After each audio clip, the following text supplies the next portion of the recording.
सावन के महीने में ये उपाय कर लिया तो आपके घर से दरिद्रता दूर होंगी। हमने ये उपाय आपको पिछली कथा में बताया था। आज होती है जितना छोटा शिवलिंग होता है, शास्त्र कहता है वो उतना उतना फल प्रदान करता है, उतना उतना आनंद देता है, उतना उतना सुख वो प्रदान कर देता है। जितना छोटा शिवलिंग होगा उतना उतना आनंद वो प्रदान कर देगा। आप घर में जो शिवलिंग है उसको 10 दिन स्नान नहीं कराओगे चलेगा, 15 दिन स्नान नहीं कराओगे चलेगा, आपने 10 दिन बेलपत्र नहीं चढ़ाई चलेगा, आपने 15 दिन उसको चंदन नहीं लगाया चलेगा, आपने भोग नहीं लगाया चलेगा, आपने शंकर जी की आरती नहीं चलेगा, पर घर में शिवलिंग होना चाहिए।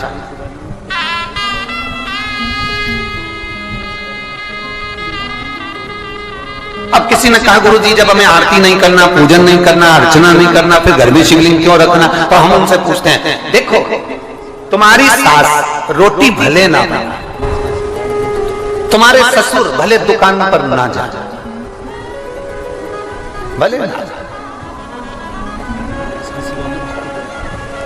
पिता भले दुकान पर जाए ना जाए, माँ भले रोटी बनाए ना बनाए, माँ भले पोछा लगाए ना लगाए, पर ईमानदारी से बोलना, जितने यहाँ बैठे हो और जितने आस्था चैनल पर सुन रहे हो, जितने यूट्यूब फेसबुक पर श्रवण कर रहे हो, लाखों की संख्या में जितने जितने पंडालों में बैठे हुए हो, मंदिर के प्रांगण में बैठे हुए, विचार करना जरा कि भले वो काम ना करे, भले माँ रोटी ना बनाए, भले वो कुछ नहीं करे, भले वो पिता दुकान पर भी ना जाए, परंतु उनका बैठे रहना भी हमारे जीवन का कल्याण कर जाता है।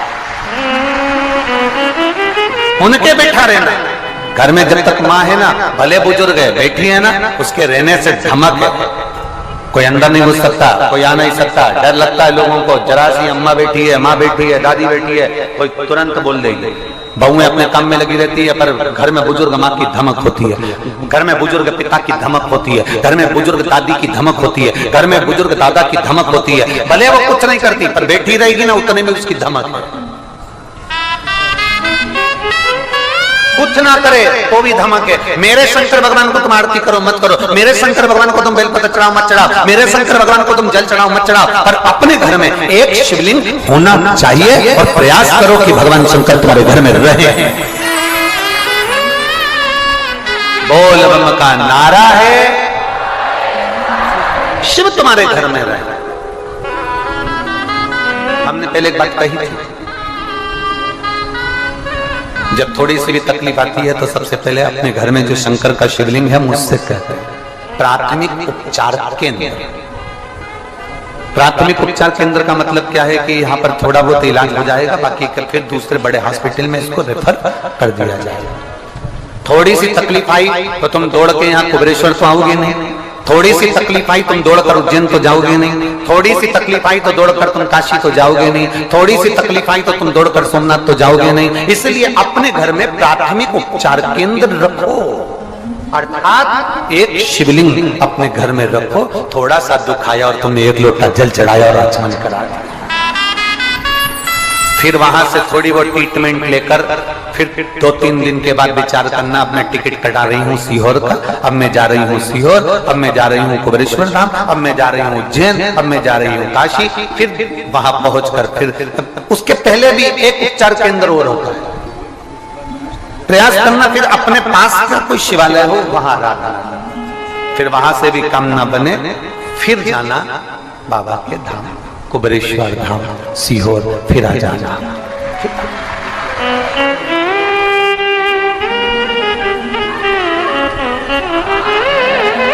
बहुत सारे लोग सावन के महीने में, बहुत सारे लोग सावन के महीने में अमरनाथ जाते हैं। बोलो बोलो, जाते हैं कि जाते हैं? जम के बोलो जरा, सारे पंडाल वाले बोलो, जाते हैं ना। बहुत सारे लोग सावन के महीने में अमरनाथ जी जाते हैं। उसमें से कुछ ऐसे भी होते हैं जो कभी अपने घर के पास के मंदिर में नहीं गए और अमरनाथ गए, कारण सेल्फी।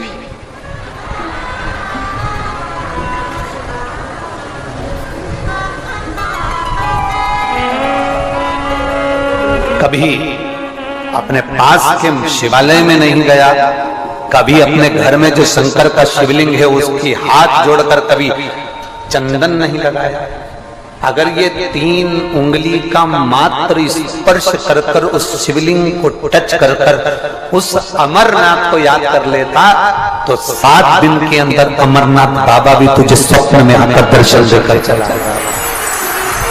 मां शिव महापुराण का कुमार खंड उठाकर पढ़िएगा, गीता प्रेस गोरखपुर की शिव महापुराण का कुमार खंड उठाकर पढ़ोगे तो उसमें वर्णन आता है, जिस दिन तुम्हें स्वप्न में आपका गुरु हंसता हुआ नजर आ जाए, जिस दिन स्वप्न में भोलेनाथ, भगवान शंकर या शिवलिंग तुम्हें हंसता हुआ नजर आ जाए, जिस दिन स्वप्न में तुम जिस गुरु को भजते हो, तुम जिस गुरु का स्मरण करते हो, तुम जिस गुरु को बहुत मानते हो, वो तुम्हें हंसता हुआ दिख जाए।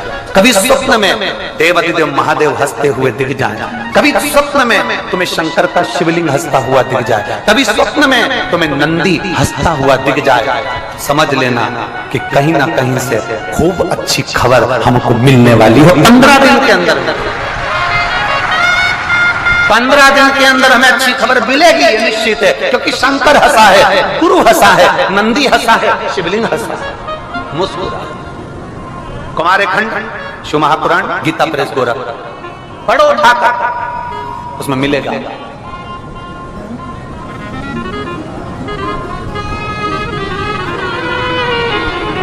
स्मरण करो शंकर का। 12 ज्योतिर्लिंग में से एक ज्योतिर्लिंग है, आपके स्मरण में रहना चाहिए वो।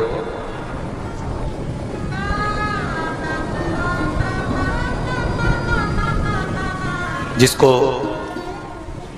नागेश्वर ज्योतिर्लिंग कहा जाता है।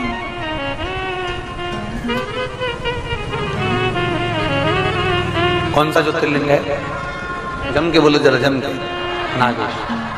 कभी स्मरण किया है आपने नागेश्वर ज्योतिर्लिंग का? कभी द्वारका गए होगे, दर्शन किया होगा आपने नागेश्वर ज्योतिर्लिंग का? कभी पूछा आपने उनसे कि ये नागेश्वर ज्योतिर्लिंग यहाँ पर प्रकट हुआ, इसका कारण क्या है? ये था क्या स्थान? एक वैश्य और उसकी धर्मपत्नी, दोनों शंकर की भक्ति में अविरल डूबने वाले, अविरल।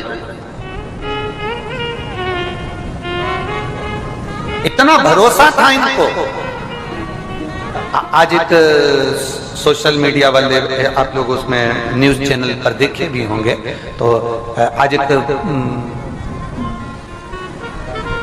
न्यूज पर इंटरव्यू था लाइव, तो उसमें उन्होंने एक प्रश्न किया था, वो श्रीवास्तव दिल्ली से, तो वो एक प्रश्न करे थे। उन्होंने एक प्रश्न किया था, गुरुजी आपने ये कैसे कह दिया कि कंकर में शंकर है और कंकर में शंकर, लोगों को सिद्धता भी आई, आपने कैसे सिद्ध कर दिया, इसको कैसे कर दिया कि कंकर में शंकर है? आप कैसे कह सकते हो कंकर में शंकर है? हमने उनको एक ही बात कही कि आप थोड़ा ध्यान लगाइएगा, 12 ज्योतिर्लिंग में आप 12 ज्योतिर्लिंग में से एक ज्योतिर्लिंग अगर नागेश्वर को उठाकर देखेंगे तो एक वैश्य अपनी धर्म पत्नी के साथ रहता है, उसके घर में संतान का सुख नहीं है, संतान का सुख नहीं था, तो उसने एक काम चालू करा। प्रत्येक वन में वो एक बेलपत्र का वृक्ष, एक बेलपत्र का पौधा लगाना प्रारंभ कर दिया। क्या काम चालू करा उसने? बेलपत्र का पौधा लगाना चालू करा। अब दुनिया के लोग हमसे कहते हैं कि महाराज जी ने बताया तो हमारे यहाँ 10 साल बाद संतान हुई, कोई कहता है हमारे यहाँ 20 साल संतान हुई, कोई कहता है हमारे यहाँ 30 साल बाद संतान हुई, कोई कहता है महाराज जी ने बताया तो 15 साल बाद संतान हुई, कोई कहता है 8 साल बाद संतान हुई। इसमें सियोर वाले महाराज ने कुछ नहीं करा।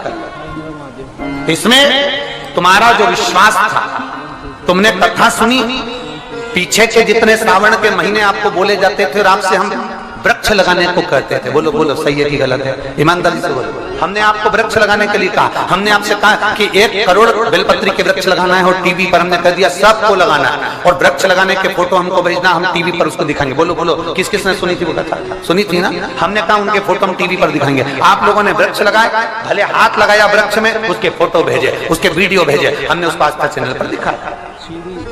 शिवाय नमस्तुभ्यं। अब कोई कहे कि ये शिवर वाला तो पगला हो गया, सबसे पेड़ लगवा के फिर रहा है।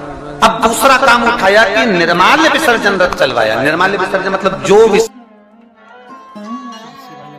श्री शिवाय नमस्तुभ्यं, श्री शिवाय नमस्तुभ्यं, श्री शिवाय नमस्तुभ्यं, श्री शिवाय नमस्तुभ्यं, श्री शिवाय नमस्तुभ्यं, श्री शिवाय नमस्तुभ्यं, श्री शिवाय नमस्तुभ्यं, श्री शिवाय नमस्तुभ्यं, श्री शिवाय नमस्तुभ्यं, श्री शिवाय नमस्तुभ्यं, श्री शिवाय नमस्तुभ्यं। हर हर महादेव, हर हर महादेव।